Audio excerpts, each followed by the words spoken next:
Need another beer.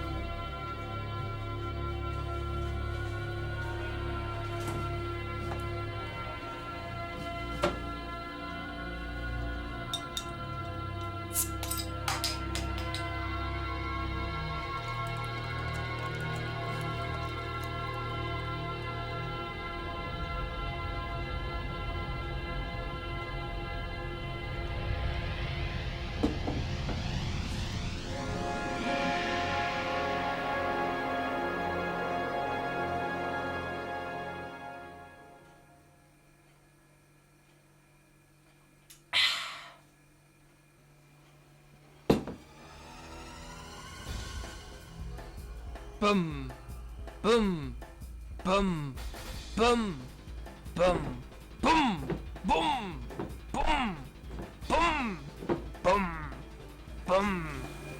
I think that noise is coming from outside.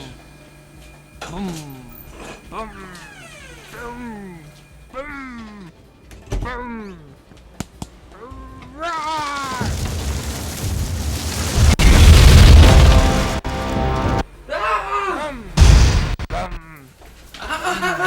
Wait a minute, I forgot the beer.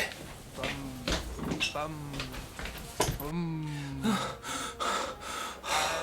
think I got away from him. Right. Hello everyone, and welcome to Marcus Richard Game Reviews, and this week I'm reviewing Dino Crisis 2. Now you may be wondering, why aren't you reviewing the first one, or the third one? Why the second one? Well, I think the second one's an interesting point in the entire series. I mean, this wasn't exactly a series that's been going for a very long time in which the fundamental basics of the series were rooted. Basically, the first one was Resident Evil with dinosaurs, but with a twist. The pre-rendered backgrounds were not pre-rendered, they were in graphics. It's very similar to Code Veronica, but Code Veronica did a much better job of it though.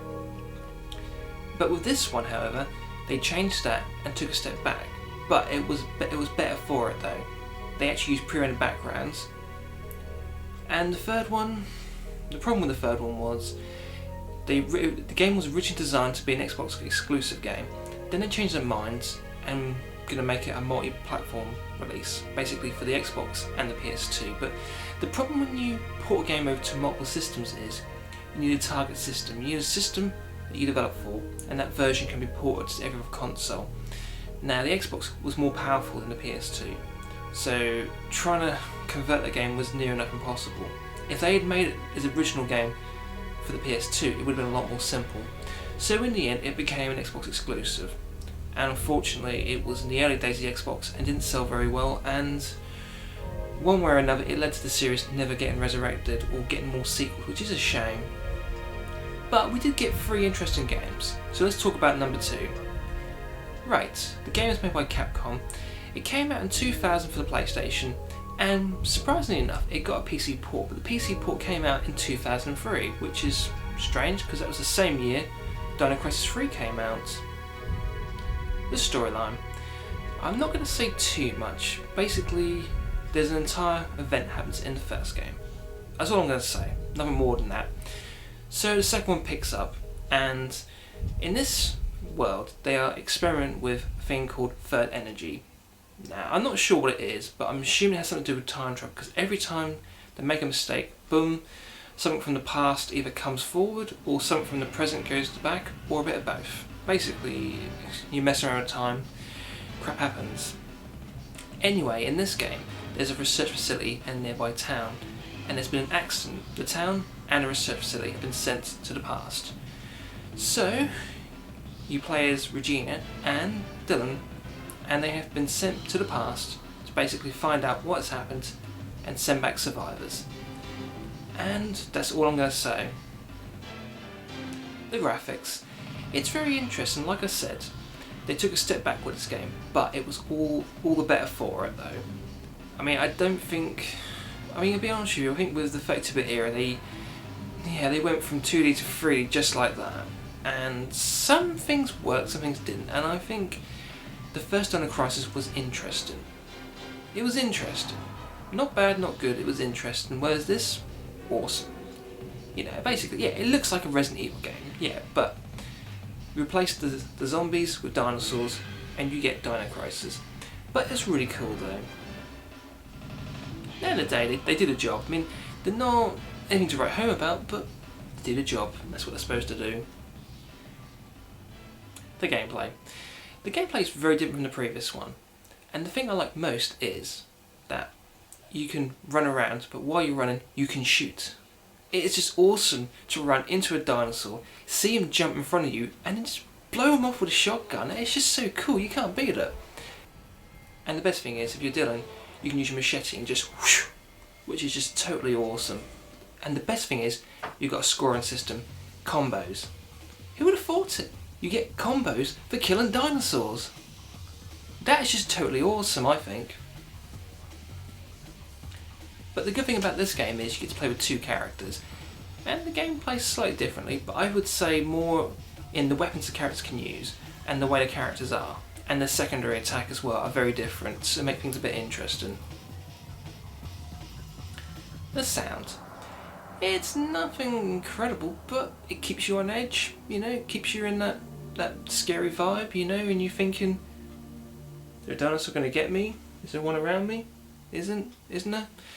And that's what it's supposed to do. It's good sound effects as well. Now, this may sound like I'm about to go into a time travel rant. Yes, I know, warning. Now, the thing I find strange about this game is, this is a spoiler alert, so if you're watching, just tune away for a couple of minutes.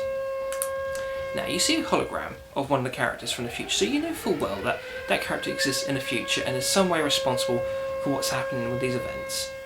But, see, the last scene in the game sees Regina going to the future, right? With the intention of coming back and saving him, right? But the last scene, you see him obviously with his daughter from the future, and this doesn't make sense, right? She's his daughter, him from the future is not around, and she recognises him, even though it's him from the future, but it's the past, and she calls him Daddy, and then they die. But the thing I don't get is, if they die, he's not going to be around in the future to start all this off, and shouldn't that create a time paradox? Plus, even Regina comes back, you know, they're not going to be, the things that triggered her to go back into the future is not going to happen. The ending to this game is one big time travel paradox. But I suppose you have to suspend all belief in order to play this game. And I think that's probably part of the reason why in the third game they totally dropped any storyline with the second game and set it into the future. It annoyed some fans because you had a massive cliffhanger that this wasn't resolved. But that's probably part of the reason why it didn't do too well either, because it was just so different. A lot of the fans of the series said it just wasn't true to the series. So, my final thoughts. Right, if you're a Resident Evil fan, and I mean an old school Resident Evil fan, basically you like the pre-rendered backgrounds, you know, the tank style movement, and all that Resident Evil goodness, you're going to love Dino Crisis 2 because it's more of the same. But instead of zombies, you got dinosaurs. Oh yeah.